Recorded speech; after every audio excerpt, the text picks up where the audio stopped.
ప్రభునందు ప్రియమైన దేవుని బిడ్డలారా, మన శుక్రవార ఆరాధన ఆరంభించుకునడానికి గాను 92వ కీర్తన పాడుకుందాం. యేసు పదాంబుజ శరణం అనే కీర్తన పాడుకుందాం. యేసు పదాంబుజ శరణం నర దోషమహాంబోధి హరణం.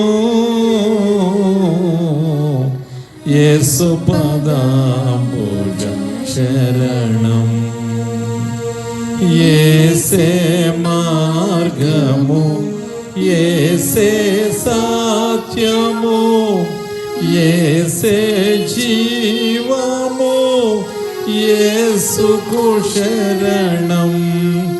యేసే మార్గము, యేసే సత్యము, యేసే జీవము, యేసుకు శరణం. యేసు పదాంబుజ శరణం నర దోషమహాంబోధి హరణం. యేసు పదాంబుజ శరణం దేవకుమార శరణం నర జీవ ప్రదాత శరణం. దేవకుమార శరణం. దేవదేవ జగదవతారమము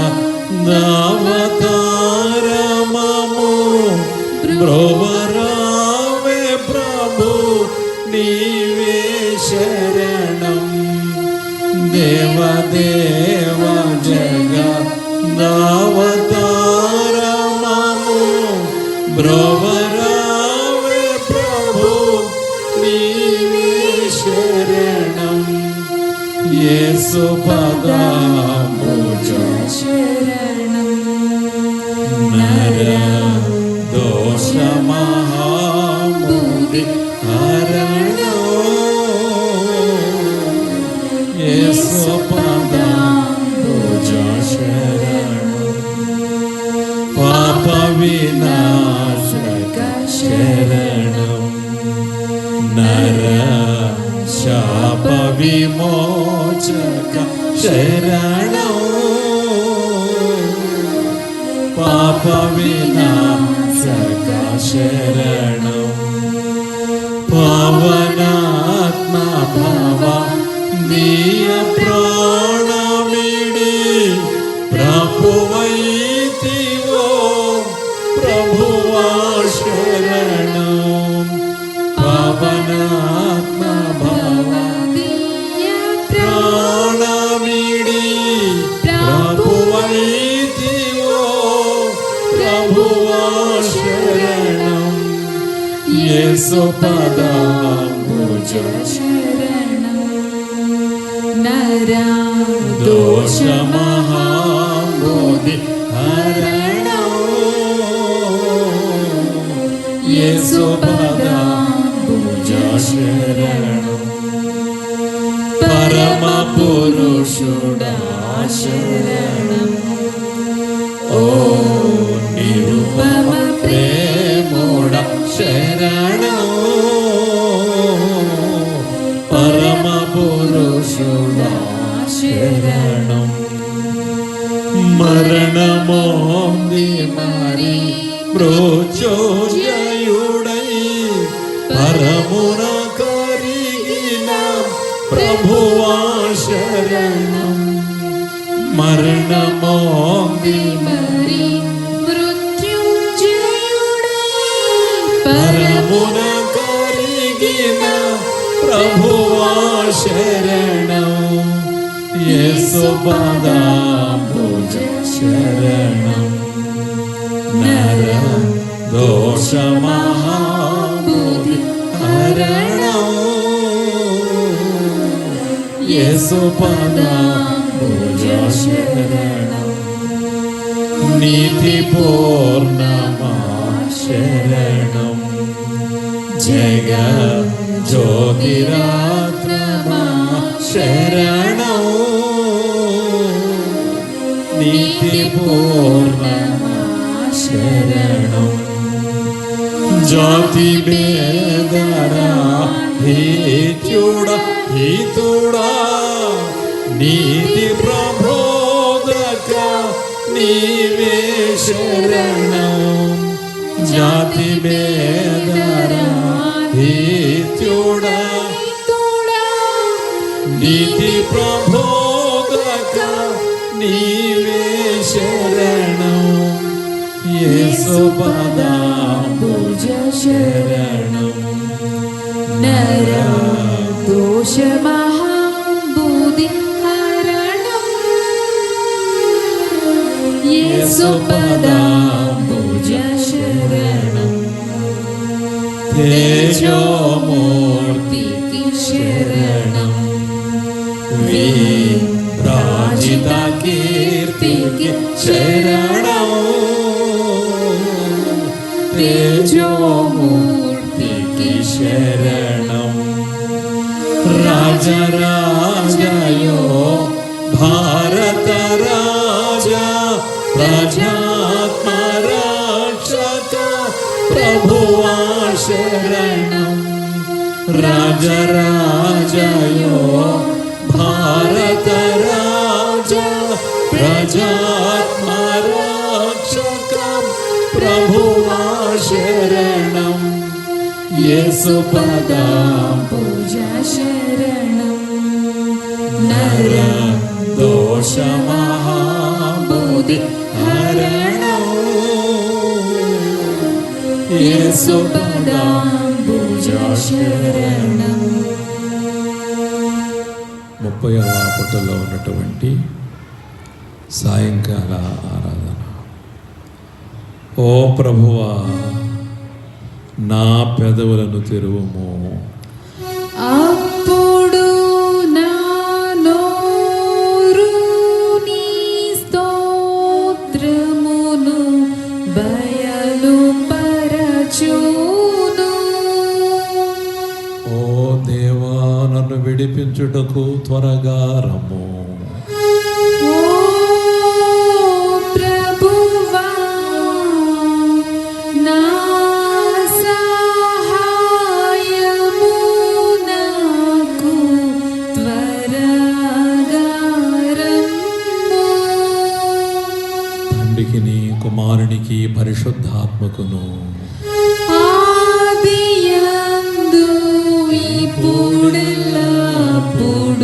యుగ యుగములందుండునట్లు మహిమ కలుగుగాక. ఆమేన్ ఆమేన్. హల్లెలూయా.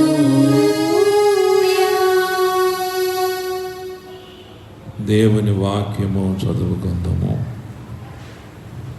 26వ దావీదు కీర్తన 4-5 వచనాలు.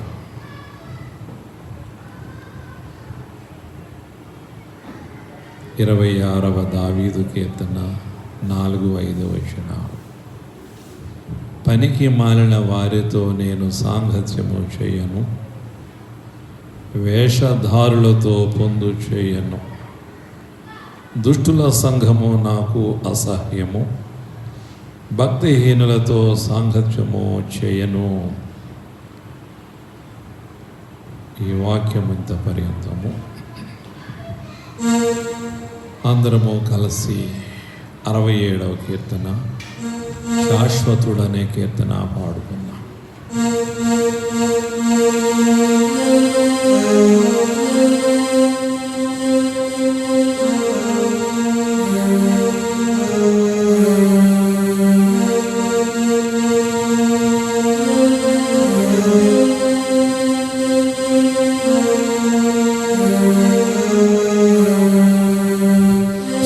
శాశ్వతుడా విస్మయముంది నేను నీ స్వంత హస్త సృష్టి చూడగా నీ స్వరం విందు ఉరుమూలయందు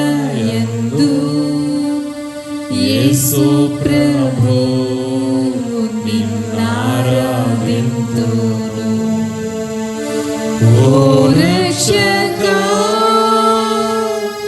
నీ స్తుతి పాడేదను నూరంతలన్ మహాదేవా.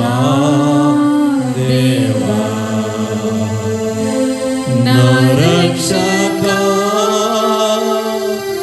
నమస్కరింతుని మారణీయో మహాదేవా. వృక్షంబులందు అడవులలోనే పక్షుల పాట లాలకింతును. దక్షిణమగ్ర పర్వతంబు నుండి అక్షులతో నీ మహిమగందు. ఓ రక్షకా నీ స్తుతి పాడేదను నూరంతలన్ మహాదేవా. నా రక్షకా నమస్కరింతుని మారణీయో మహాదేవా. మహాదేవా నీ ఏక పుత్రునిలను నాయ పాపములు భరించిన సహాయుడై మరణించినంచు ఓహోయాచార్య పడి స్మరింతును. ఓ రక్షకా నీ స్తుతి పాడేదను నూరంతలన్ మహాదేవా. నా రక్షకా నమస్కరింతుని మారణీయో మహాదేవా.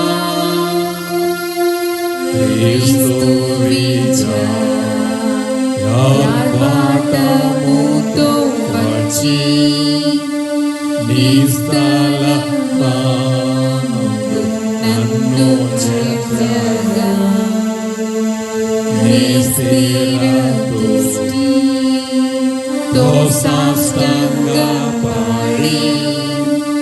నీ స్తుతి చేతును మహాదేవా.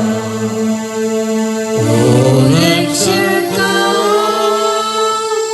నీ స్తుతి పాడేదను నూరంతలన్ మహాదేవా. నా రక్షకా నమస్కరింతుని మారణీయో మహాదేవా. ప్రార్థన. మహాదేవా, మహోన్నతుడా, మహాఘనుడా, మహామహుడా, మహిమాన్వితుడా, వందనాలు. స్తుతులు స్తోత్రములు నాయన. కీర్తనీయుడాను కీర్తించాం, ఆరాధనీయుడను ఆరాధించాం. వాక్యమన్న యేసు నీ వాక్యాన్ని చదువుకున్నాం. చదవబడిన వాక్యాన్ని అనగా నిన్నే మేము ఇప్పుడు ధ్యానించుని ఉంటుండగా నీ వాక్య సత్యాన్ని బయలుపరచి నీ వాక్యం ద్వారా మాతో మాట్లాడి మహిమ పొందమని ఈ రికార్డ్ చేసి పంపిస్తున్న వర్తమానాన్ని ఎంతమంది బిడ్డలు వింటున్నారో వారందరినీ సర్వసమృద్ధిగా దీవించి ఆశీర్వదించుమని యేసయ్య ఘనమైన నామమున వేడుకుంటున్నాను తండ్రి, ఆమేన్.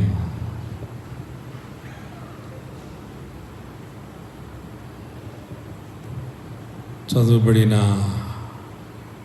దేవుని వాక్యము 26వ సంకీర్తన 4వ వచనం.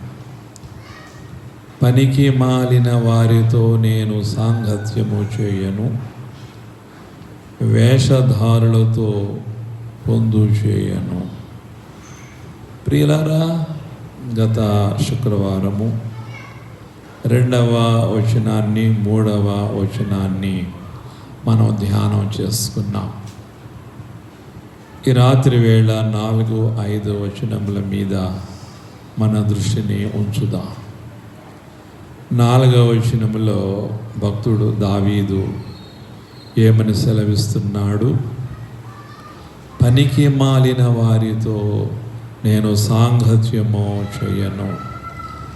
పనికి మాలిన వారు, పనికి రాని వారు, చెడ్డ పనులు చేసేవారు, ఎందుకు ఎవరికి పనికి వచ్చేవారు కారు, దుష్కార్యములు చేయువారు,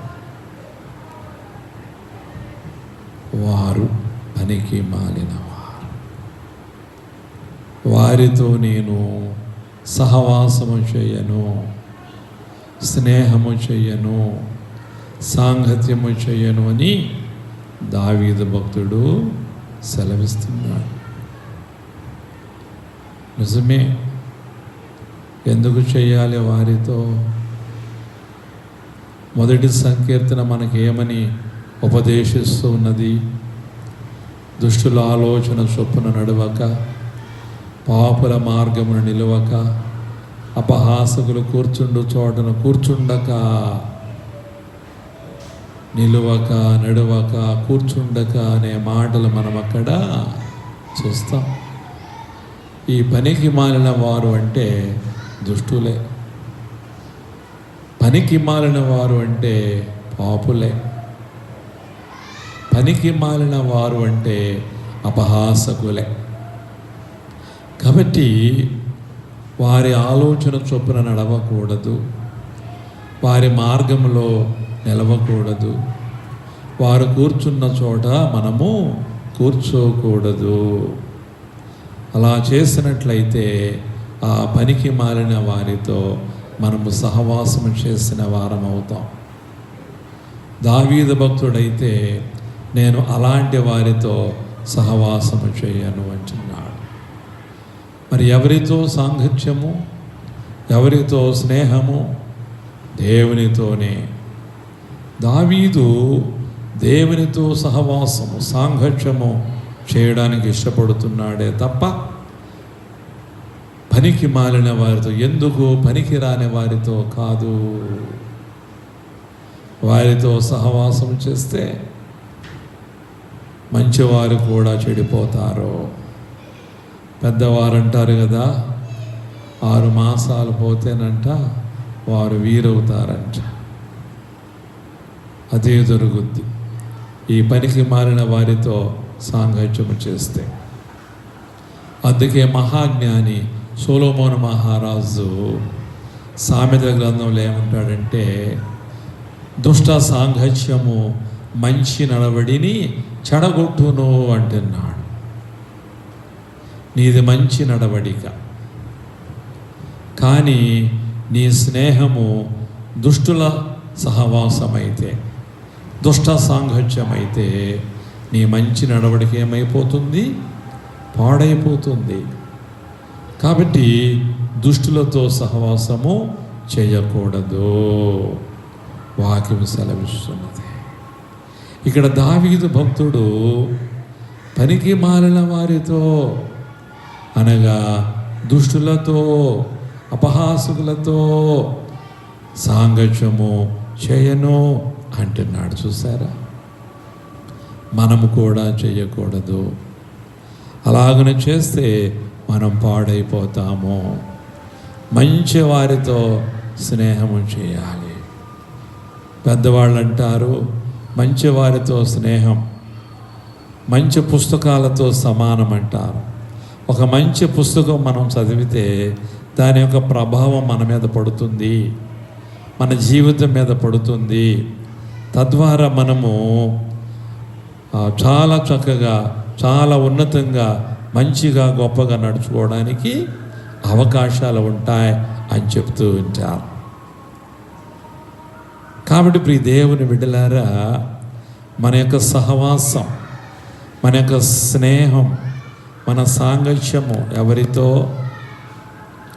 యేసుతోనే సాంగత్యము చేయాలి.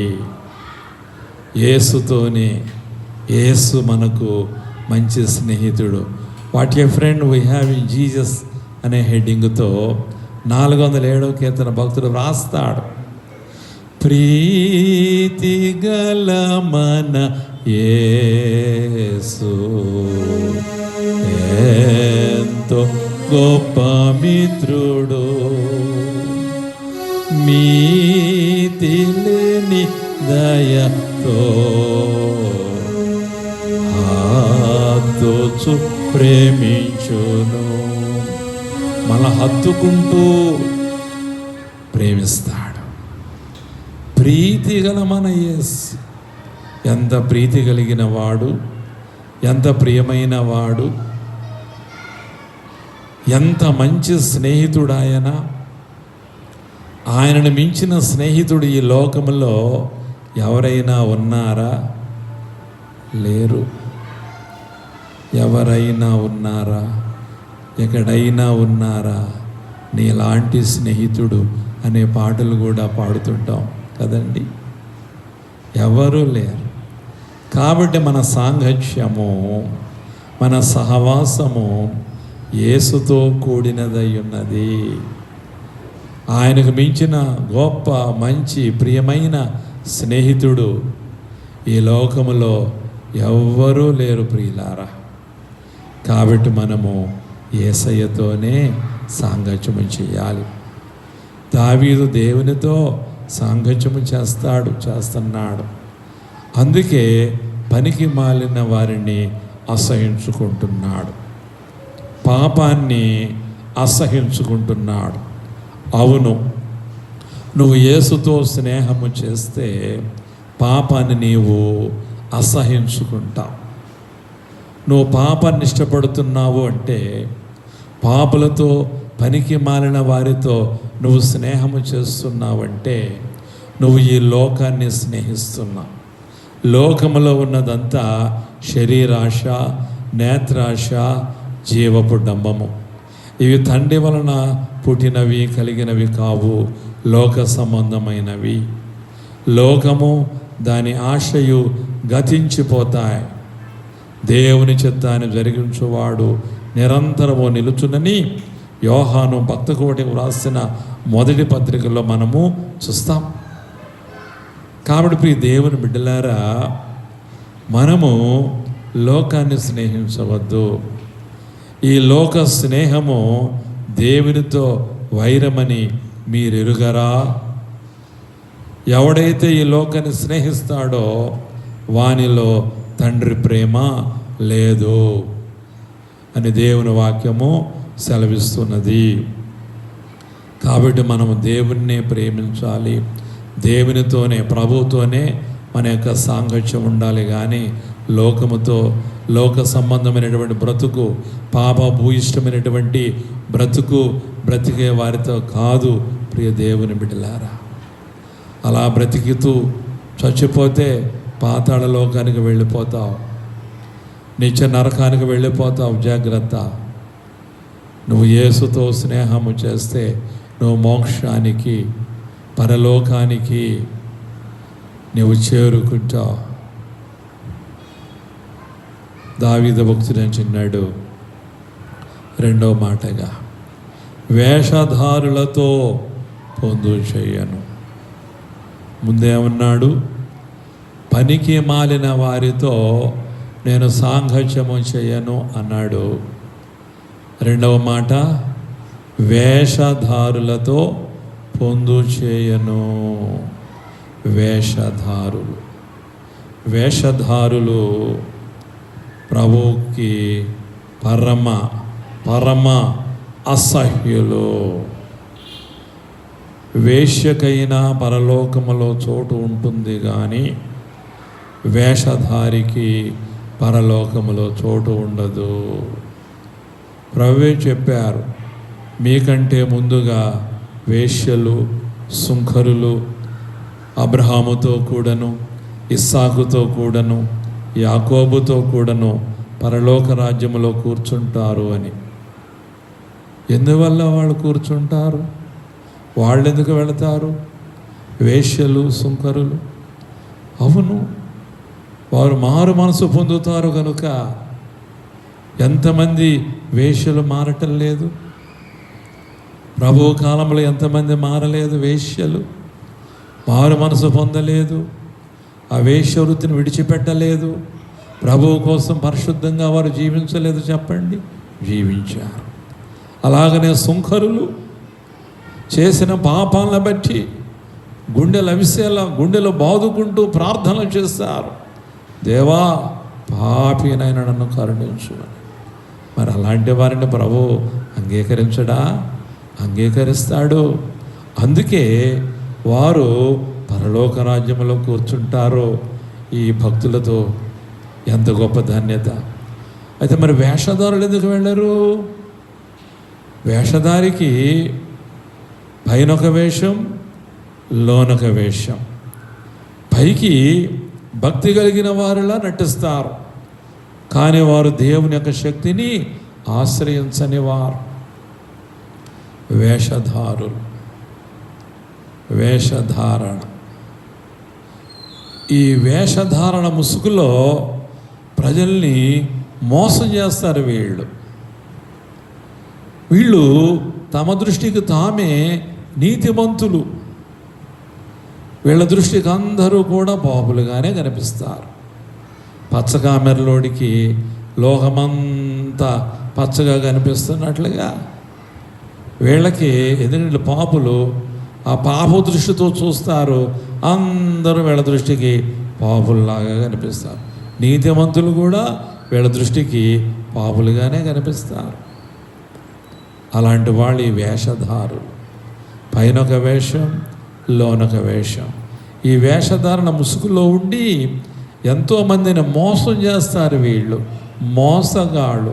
వీళ్ళకి పశ్చాత్తాపం పుట్టదు, వీళ్ళకి మారు మనసు అక్కరలేదు. వీళ్ళకి స్వనీతి పరులు వీళ్ళు. పైనొక వేషం, లోనొక వేషం. తడిమి చూస్తే ఏశావు, స్వరము చూస్తే యాకోబు అన్నట్లుగా ఉంటారు వీళ్ళు. తండ్రిని మోసం చేయలేదా? యాకోబు అన్న వేషం వేసుకుని వచ్చి, అది వేషధారణ కాదా? తండ్రిని మోసగించటము కాదా? యాకోబు తన అన్న యొక్క వస్త్రాలు వేసుకున్నాడు. తల్లి ఆ మేక యొక్క చర్మాన్ని చేతులకు చుట్టింది. ఎందుకంటే రోమములు కలిగిన వాడు ఏశావు, రోమాలు కలిగిన వాడు. ఇస్సాకు వృద్ధుడైపోయాడు, కనులకు మంద దృష్టి వచ్చింది. తడిమి చూస్తే తండ్రి నున్నగా ఉంటాడు. యాకోబు అయితే రోమాలు లేవు యాకోబుకి. ఆ నునుపుదనం కనిపించింది అనుకో, ఆశీర్వాదానికి బదులు శాపం వస్తుంది మమ్మీ. అప్పుడు వాళ్ళ అమ్మ ఏం చేసింది? పెద్ద కొడుకు బట్టలు చిన్న కొడుకు తొడిగించి ఆ వధించబడినటువంటి ఆ మేకపిల్ల యొక్క చర్మాన్ని కుమారుడు యొక్క చేతులకు చుట్టింది. వృద్ధుడు మందదృష్టి, కనిపించడం లేదు. ఇస్సాకు గారికి ఆహారం పట్టుకుని వెళ్ళాడు. ఏషావు వలె నటిస్తున్నాడు ఇక్కడ. ఏషావు యొక్క వస్త్రధారణ నా తండ్రి అని పిలిచాడు యాకోబు. ఇస్సాకు రెస్పాన్స్ ఇస్తున్నాడు, ఏమీ నా కుమారుడా, ఇదిగో నువ్వు చెప్పావు కదా నాయనా, నీకోసం వేటాడి వేట మాంసాన్ని తీసుకుని సిద్ధపరిచి తీసుకుని వచ్చాను, లేచి భోంచే. ఓ ఎంత త్వరగా నీకు ఎలా దొరికింది, చాలా తెలివైన వాడు ఇస్సాకు. దేవుడే నా ముందుకు రప్పించాడు ఆ వేటను, అందుకే నేను త్వరగా దాన్ని సిద్ధపరిచి తేగలిగాను. అలాగా ఏదో ఒక్కసారి నేను ముద్దు పెట్టుకుంటానని దగ్గరికి తీసుకున్నాడు, తడిమి చూచాడు, ఆ వస్త్రాల వాసన చూశాడు. ఎంత తెలివైన వాడు ఇస్సాకు. వృద్ధుడు, మందదృష్టి కలిగిన వాడైనప్పటికీ కూడా స్వరాన్ని గుర్తుపెట్టాడు. అంటాడు, స్వరము చూస్తే యాకోబు, తడిమి చూస్తే ఏశావు. ఎలాగైతే ఆ గండము నుండి గట్టెక్కాడు, ఏమో స్వరము కూడా అన్నని ఇమిటేట్ చేశాడేమో, తండ్రి గుర్తుపట్టుకోండి కదా. మరి తండ్రిని మోసం చేశాడు కదా, అన్నను మోసం చేశాడు కదా. ఈ దేవుని బిడ్డలారా, ఈ వేషధారణ ముసుగులో తండ్రిని అన్నను మోసం చేశాడు. కానీ పద్దనరాముకు వెళ్ళిన తర్వాత మామగారి చేతిలో 10 సార్లు మోసపోతాడు. ఆ జీతాలు మార్చేటప్పుడు పెళ్లి విషయంలో కూడా రాహేలు కోసం కొలువు చేస్తే లేయాను కట్టబెడతాడు మాంగారు, అక్కడ మోసపోతాడు. కాబట్టి ప్రియ దేవుని బిడ్డలారా, దేవుని ప్రజలారా, అయితే ఆ తర్వాత యాకోబు ఇజ్రాయేలుగా మారతాడు. నడక మారింది, పేరు మారింది, బ్రతుకు మారింది. నీతిశ్వరుడు అతని యొక్క జీవితంలో ఉదయించాడు. అతడు పెనూయేలును సాగినప్పుడు సూర్యోదయమాయెను. నీతి సూర్యుడు ఉదయించాడు ముందుగా అతని బ్రతుకులో. నిదర్శనంగా ప్రకృతి సూర్యుడు కూడా ఉదయించాడు. ఇప్పుడు ఆ వెలుగులో నడుస్తూ ఉన్నాడు. వినయముతో కూడిన నడక, విధేయతతో కూడిన నడక. తన అన్నను సమీపించే వరకు 7 సార్లు భూమి మీద సాష్టాంగపడి వెళతాడు అన్న దగ్గరికి. అంతకుముందు మోసపూరితమైన నడక, వేషధారణతో కూడిన నడక. అయితే ఆ నడక పూర్తిగా మారిపోయింది, జీవితం మారిపోయింది, పేరు మారిపోయింది.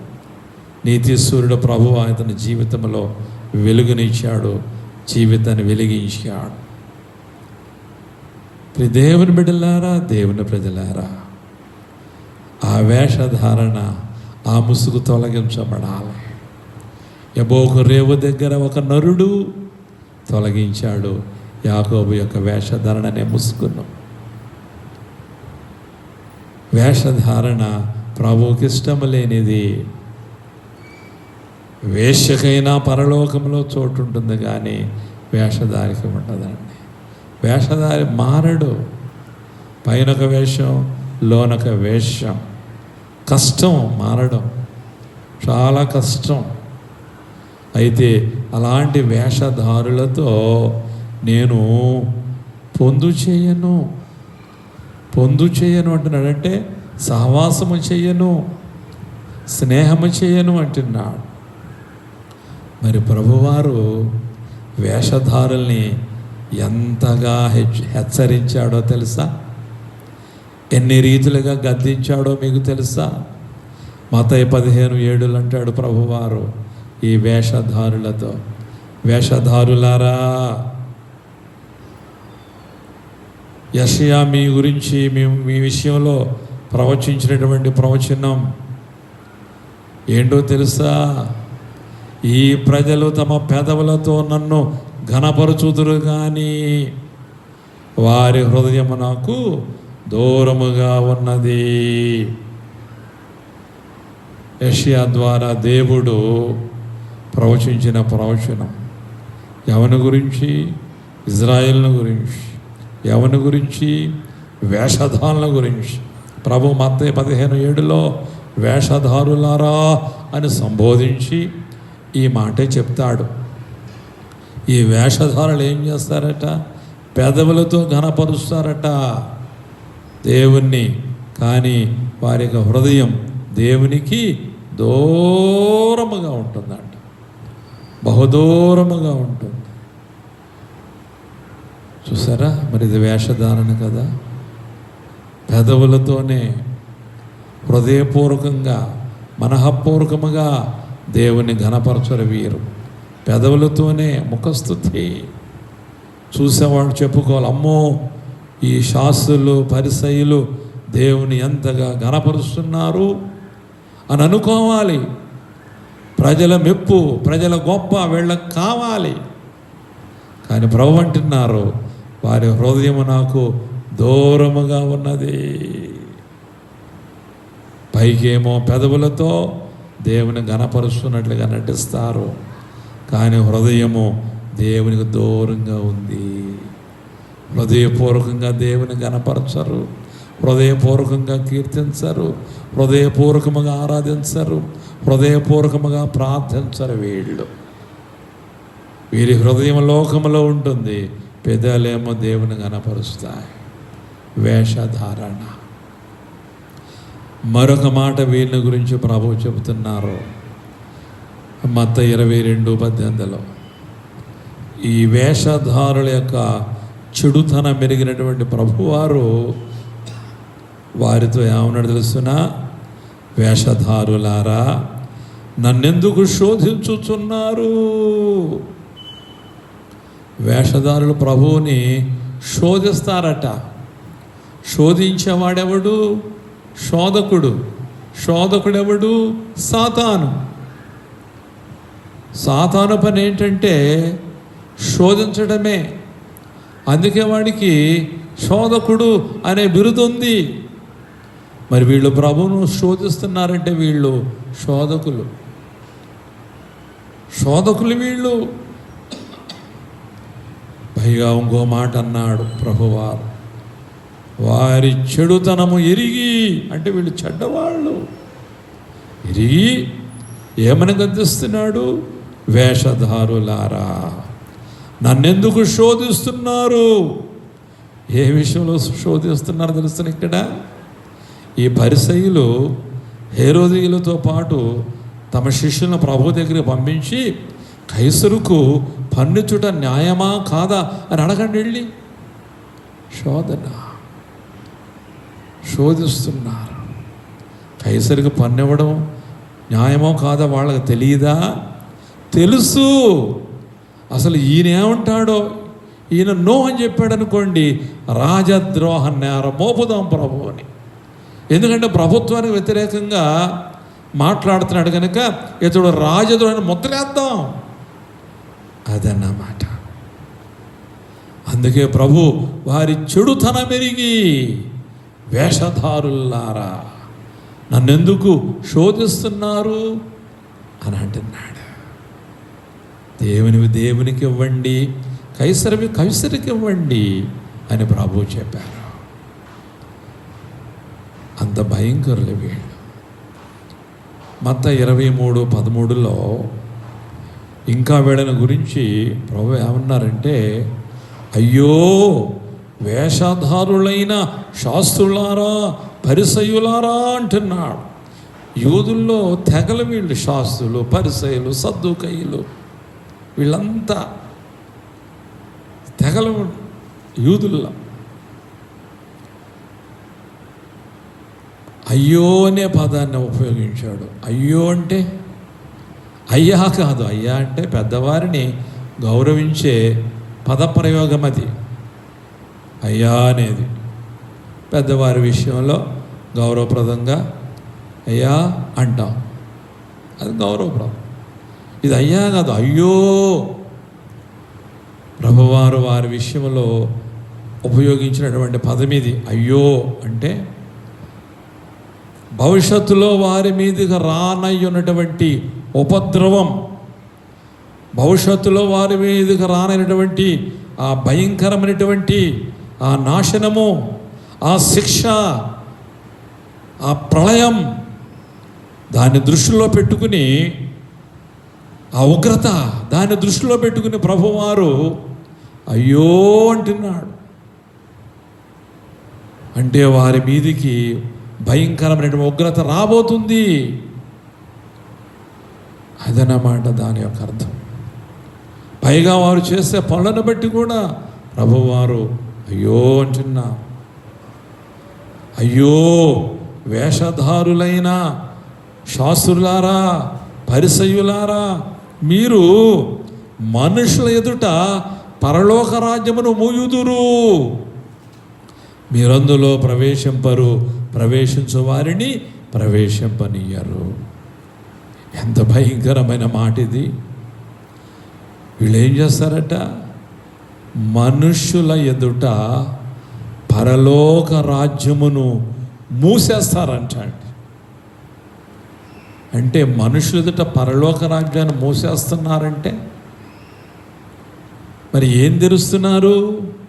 మనుషుల కొరకు నరకాన్ని తెరుస్తున్నారు. వీళ్ళ క్రియలు వాళ్ళ వెంబడించే వారిని నరకానికి పంపిస్తున్నారు వీళ్ళు. అందుకే వారి విషయంలో ఇంకో మాట కూడా ప్రభువు చెప్పారు. మీరు ఒకడిని మీ మతములో కలుపుకొనడానికి భూమిని సముద్రాన్ని చుట్టి వస్తారు. అంటే అంత ప్రయాసపడతారు ఈ శాస్త్రులు, పరిసయ్యులు. ఒకడిని వారి మతములో కలుపుకొనడానికి భూమిని సముద్రాన్ని చుట్టి వస్తారట. ఏమండి, సముద్రాలను చుట్టి రావడం మాటలా? భూమిని చుట్టి రావడం మాటలా? ఎంత కష్టమండి. అంటే అంత కష్టపడతారు వీళ్ళు. ఎవరి కొరకు? ఒకరిని వారి మతములో కలుపుకోవటం కోసం అంత కష్టపడి ఒకరిని వారి మతంలో కలుపుకుంటారు. కలుపుకున్న తర్వాత వీళ్ళకంటే రెండంతల నరకపాత్రునిగా చేస్తారు ఆ కలిసిన వాడిని. అలాంటి వీళ్ళు నరకపాత్రులే. ఎందుకంటే మనుషులు ఎదుట పరలోక రాజ్యాన్ని మూసేస్తారు వీరు ప్రవేశింపరు, ప్రవేశించే వారిని ప్రవేశింపనివ్వరు. ఎంత భయంకరులండి వీళ్ళు. ఎంతకంటే భయంకరత ఎక్కడన్నా ఉందా? అందుకే ప్రభువారు ఈ వేషధారుడైనటువంటి ఈ పరిసయ్యుల గురించి, శాస్త్రుల గురించి అంత బాధపడుతూ ఉన్నారు, అంత బాధపడుతూ ఉన్నారు. మరొక విషయం చెప్పి ముగిస్తాను. 23వ అధ్యాయం మత్తయి సువార్త 23వ అధ్యాయము 15వ వచనంలో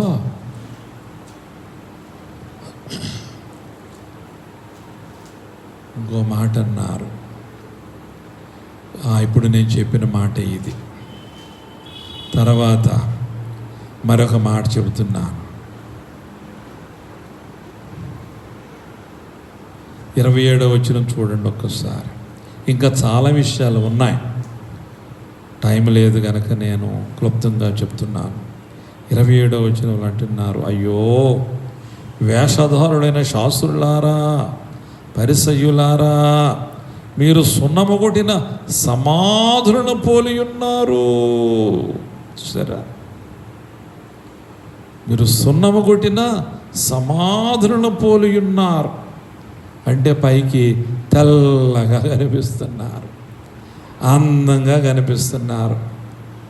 మన పితరుల సమాధులు మనం శృంగారిస్తాం కదండి. ఈస్టర్ పండక్కి చాలా శుభ్రం చేస్తాం, పెయింట్స్ వేస్తాం, సున్నాలు కొడతాం, రంగులు వేస్తాం.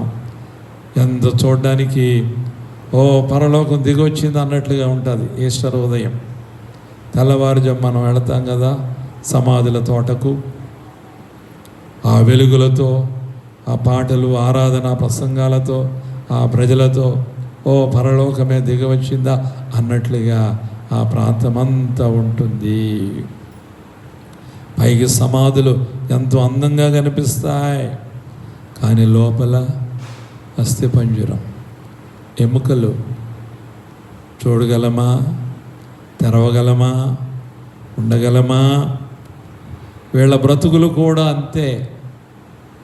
వీళ్ళ బ్రతుకులు చూస్తే తట్టుకోలేం. ప్రభు తట్టుకోలేకపోయారు. పైకి నిలువుటంగీలు ధరించుకున్నారు, తమ రక్షరేకులు వెడల్పుగా చేసుకున్నారు, సంత వీధులలో ప్రజల చేత వందనాలు కోరుతూ ఉన్నారు. అందుకే ప్రభువారు తట్టుకోలేకపోయారు.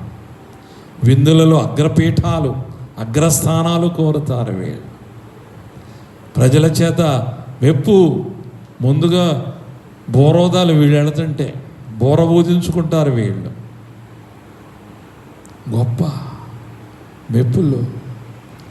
వీళ్ళు ఎలాంటి వాళ్ళట? సున్నము కొట్టిన సమాధులు. ఆ సమాధులను పోలి ఉన్నారు. అవి వెలపల శృంగారమగపడును కానీ లోపల చచ్చిన వారి ఎముకలతో సమస్త కల్మషముతోనూ నిండి ఉన్నవి. వీరి యొక్క జీవితం అలాంటిది. పైకే తెల్లగా నీతిమంతులుగా పెదాలతో ప్రభువును ఘనపరుస్తూ ఉంటారు, కానీ వారి హృదయం దేవునికి దూరంగా ఉంది. సమస్తమైన కల్మషముతో నిండి ఉన్నది. తర్వాత 28 వచ్చిన అంటున్నాడు, మీరు వెలపల మనుషులకు నీతిమంతులుగా అగపడుచున్నారు కానీ లోపల వేషధారణతోనూ అక్రమముతోనూ నిండి ఉన్నారు. చూసారా? అక్రమముతో నిండిపోయి ఉన్నారు. పైకి చూడడానికి మేడి పండులా కనిపిస్తున్నారు. మేడి పండు చూడ మేలమయ్యుండు, పొట్ట విప్పి చూడ పురుగులుండు అన్నట్లుగా వీరి జీవితాలు ఉన్నాయి. అందుకే ప్రభువారు ఇంకా చాలా విషయాలు ఉన్నాయి. చివరిగా ఒక మాట, పేతురు భక్త కోటికి వ్రాసిన మొదటి పత్రిక 2:2 మనం చదివితే మనం ఇప్పుడు ఏం చేయాలి, ఏమి విడిచిపెట్టాలో అక్కడ వాక్యం సెలవిస్తున్నది. ప్రభు దయాళుడని మీరు రుచి చూచి ఉన్న ఎడల సమస్తమైన కపటమును, వేషధారను, సమస్త దూషణ మాటలను మాని క్రొత్తగా జన్మించిన శిశువులను పోలిన వారై నిర్మలమైన వాక్యమును పాల వలన రక్షణ విషయంలో ఎదుగు నిమిత్తము ఆ పాలను అపేక్షించండి అనే మాటలు అక్కడ మనం చూస్తాం. ప్రభు దయాళుడని మీరు రుచి చూచి ఉన్న ఎడలా, ఆయన దయాళత్వాన్ని రుచి చూడాలి. ఆయన జీవితాన్ని, ఆయన క్రియలు, ఆయన బోధలు, ఆయన పొందిన శిలువ మరణం, ఆ శిలువలో ప్రభు యొక్క దయాళత్వాన్ని మనం చూస్తాం. ఎంత దయగల ప్రభు మన పాపల కోసం బలైపోతూ మనమే ఆయన శిలువ వేస్తున్నాం. మన కోసం తండ్రిని ఏమని వేడుకుంటున్నాడు? వీరేమి చేస్తున్నారు, వీరెరుగరు వీరిని క్షమించు. అవును, ప్రభు యొక్క దయాళత్వం ఎంత దయగలవాడు. మనం చేసిన పాపాలకు ఆయన శిక్ష అనుభవించాడు. మనం పొందవలసిన శిక్ష మరణం మన పక్షంగా ఆయన పొందాడు. దూషించబడ్డాడు, తిరిగి కొట్టబడ్డాడు, తిరిగి కొట్టబడలేదు, బెదిరించలేదు ఎవరిని. ఎంత దయగల ప్రభు ఆయన. కాబట్టి వాక్యం మనం హెచ్చరిస్తుంది, ప్రభు దయాళుడని మీరు రుచి చూసిన ఎడల సమస్తమైన దుష్టత్వం, సమస్తమైన వేషధారణ, సమస్త దూషణ మాటలు మాని, వేషధారణ, దూషణ అన్నీ మానేయాలంట. మనం మానలేదనుకోండి, ప్రభు యొక్క దయాళత్వాన్ని మనము రుచి చూడని వాళ్ళమే. కాబట్టి మనం నిజంగా ఆయన దయాళత్వాన్ని రుచి చూస్తే ఈ వేషధారణ, సమస్త వేషధారణ, దూషణ మాటలు ఇవన్నీ మానేసి ఎలా ఉంటామంటే క్రొత్తగా జన్మించిన శిశువులను పోలి ఉంటాం. నిర్మలమైన వాక్యమును పాల వలన రక్షణ విషయంలో ఎదగడానికి ఆ పాలను అపేక్షిస్తూ ఉంటాం. వాక్యం అనే పాలు తాగుతూ ఉంటాం. కాబట్టి ప్రియ దేవుని బిడ్డలారా, దేవుని ప్రజలారా, ఈ వేషధారణను ప్రభు దేవుడు ఎంతగా సహించుకున్నాడో దేవుని బిడ్డగా దావీదు భక్తుడు కూడా అలాగా సహించుకుంటాడు. అందుకే ఇక్కడ అంటున్నాడు, వేషధారులతో పొందు చేయను, వేషధారులతో పొందు చేయను. వేషధారులంటే దేవునికి అసహ్యం, దేవుని బిడ్డగా నాకు అసహ్యమే. కాబట్టి ప్రియులారా, 2 మాటలు ఈ 4వ వచనంలో. 1, పనికి మాలిన వారితో నేను సాంగత్యము చెయ్యను. 2, వేషధారులతో పొందు చేయను. మన పొందు, మన సాంగత్యము మన ప్రభుతోనే. దేవుడి వాక్యాన్ని దీవించునుగాక. ఆమేన్. ప్రియ దేవుని బిడ్డలారా, దేవుని మహాకృపను బట్టి జూలై మాసంలో మనము ప్రవేశించి ఉన్నాము. మరి ఈ నెల మొదటి ఆదివారము మనము సమాజముగా కూడి దేవుణ్ణి ఆరాధించవలసిన వారమై ఉన్నాము. మరి నెలలో మొదటి ఆదివారము కనుక ప్రభు బలలో కూడా మనము పాలు పంపులు పొందవలసిన వారమై ఉన్నాము. ఆయన శరీరాన్ని తిని ఆయన రక్తాన్ని త్రాగాలి. నా శరీరము తిని నా రక్తము త్రాగువాడే నిత్య జీవము గలవాడని ప్రభు సెలవిచ్చారు కనుక ఆ నిత్య జీవానికి వారసులుగా చేసే ప్రభు బలలో మనందరము మరి ఆదివారము ఆరాధన ఉదయం 9 గంటలకు ఉంటుంది. ఆ ఆరాధనలో ప్రభు వల్ల ఆరాధన కూడా ఉంటుంది కనుక మీరందరూ తగిన రీతిగా సిద్ధపడి రావాల్సిందిగా మనం చేస్తున్నాను. మాస్కులు ధరించుకోండి. అలాగనే పెద్దలు మరి సోషల్ డిస్టెన్స్ పాటించే విషయంలో కూడా మరి ఏర్పాట్లన్నీ చేస్తూ ఉన్నారు. ప్రభు బలలో కూడా మీరు పాలు పంపులు పొందే విషయంలో కూడా జాగ్రత్తలు వహిస్తున్నారు. కాబట్టి ఈ వైరస్ను దృష్టిలో ఉంచుకొని తగిన రీతిగా మీరు జాగ్రత్తలు వహిస్తూ ప్రభు సన్నిధికి రావాల్సిందిగా ప్రేమతో మీకు ఆహ్వానం పలుకుతూ ఉన్నాను. కాబట్టి ఎల్లుండి ఆదివారం ఆరాధన 9 గంటలకు ఉంటుంది. సంఘం బిడ్డలైన మీరందరూ కూడా ప్రేయర్ఫుల్గా సిద్ధపడి రావాల్సిందిగా మీకు మనవి చేస్తున్నాను. మరి ఆలయంలో బల్లకి ఎదురు చొప్పున కూర్చుంటారు. ఫ్యామిలీ అయితే ఫ్యామిలీ అంతా ఒకే బలలో కూర్చోవచ్చు. మరి బయట కూడా పెద్దలు టెంట్స్ వేసి చైర్స్ వేస్తారు. దూరంగా మీరందరూ మాస్కులు ధరించుకుని రండి. మరి ప్రభు బలలో అందరూ పాల పంపులు పొందండి. ప్రార్థన చేసుకుందాం. పరిశుద్ధుడా, ప్రేమ స్వరూపుడా, దయగల మా నాయన, జాలిగల మా తండ్రి, నీకు వందనాలు. ఇంత దనుక నీ వాక్యముతో నీ వాక్యము ద్వారా మాతో మాట్లాడినందుకే వందనాలు. ఈ రికార్డ్ చేయబడినటువంటి ప్రభు నీ వాక్యాన్ని ఇళ్ళ దగ్గర ఉన్నటువంటి నీ బిడ్డలు, అలాగనే ఆలయానికి వచ్చిన బిడ్డలు ఎంతమంది విన్నారో మీరు చూచారో. మీరు చూచుచున్న దేవుడువు నాయన. వినిన బిడ్డలందరినీ పేరు పేరును దీవించి పేరు పేరును ఆశీర్వదించండి. వారికి ఉన్న బలహీనతలన్నీ తొలగించండి. వారిని బలపరచండి, స్వస్థపరచండి. వారి ప్రతి ప్రార్థన అవసరత మీరు తీర్చండి. సకల ఆశీర్వాదాలతో వారందరినీ మీరు నింపండి. దేవా, నీకు స్తోత్రములు స్తోత్రములు స్తోత్రములు. ప్రియ సంఘము, రక్షణాలయం, సెయింట్ జాన్స్ ప్యారిష్, ఈ గురుమండలాన్ని బట్టి వందనాలు. సంఘాన్ని బట్టి స్తోత్రాలు. సంఘ బిడ్డలందరూ ఆదివారం నీ సన్నిధికి వచ్చుటకును నాయన, నీ బలలో పాలు పంపులు పొందుటకును తగిన రీతిగా వారిని సిద్ధపరిచి పరిశుద్ధాత్మడ మీరే వారిని నీ పరిశుద్ధ పాద సన్నిధికి నడిపించగలందులకై వేడుకుంటున్నాను నాయన, వేడుకుంటున్నాను. ఈ వైరస్ని నిర్మూలించు ప్రభువా. ఇది ఎలా వ్యాపిస్తుందో, ఏ రీతిగా వ్యాపిస్తుందో మాకు ఎవరికి అర్థం కావటం లేదు, ఎవరికి అర్థం కావటం లేదు ప్రభువా. మీరు చూస్తున్నారు. దీన్ని నాశనం చేసేయండి. దీనివల్ల ఎంతోమంది చనిపోతున్నారు, ఎంతోమంది ఆరోగ్యాలు పాడైపోతున్నాయి, ఎంతోమంది భయపడిపోతున్నారు. నాయన, వైరస్ వల్ల ఎవరికి స్వేచ్ఛ స్వాతంత్రం లేకుండా అయిపోతుంది నాయన. అనేక మంది ఇళ్ళకే పరిమితం అయిపోతున్నారు. ఏ పనులు చేసుకోవడానికి లేకుండా అయిపోతుంది. ఎక్కడికి వెళ్ళాలన్నా భయం భయం భయం భయం గుప్పిట్లో ఉన్నాడు మానవుడు. కాబట్టి ప్రభువా, ఈ వైరస్ను పూర్తిగా తొలగించండి. భయపడకుడి అని ఈ వైరస్ విషయంలో ప్రజలందరితో మీరు చెప్పండి ప్రభువా, మీరు చెప్పండి. వందనాలు ప్రభువా. నిర్మూలించండి. మంచి ఆరోగ్యకరమైన రోజులు, ఆశీర్వాదకరమైన రోజులు, సంతోషకరమైన రోజులు మా బ్రతుకుల్లో మరలా మాకు అనుగ్రహించండి ప్రభువా. ఈ వాక్యాన్ని విన్న బిడ్డల కొరకు మరొకసారి ప్రార్థిస్తున్నా. వారందరినీ దీవించి ఆశీర్వదించండి. మమ్మల్ని అందరినీ ఆదివారం ఆరాధనకు 9 గంటలకు మీ సన్నిధిని తోడుకుని వచ్చి మా ద్వారా మీరు మహిమ, ఘనత, ప్రభావం పొందుకోండి.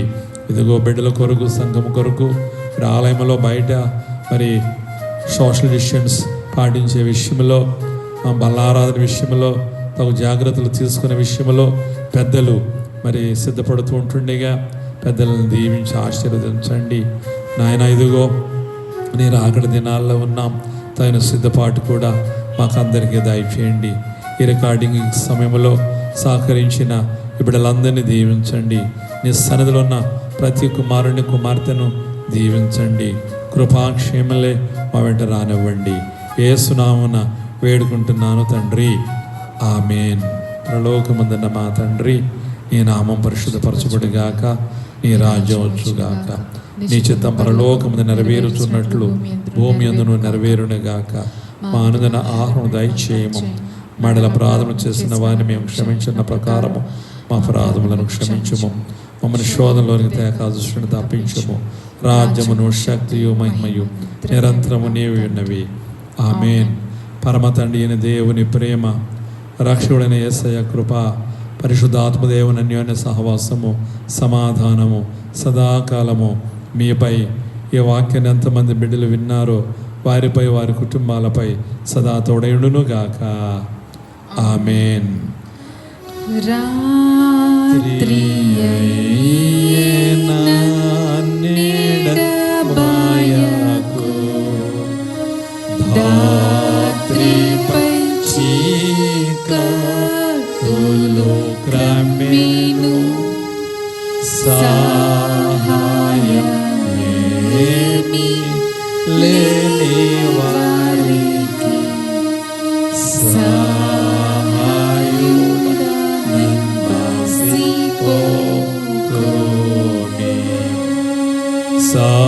సమృద్ధుడు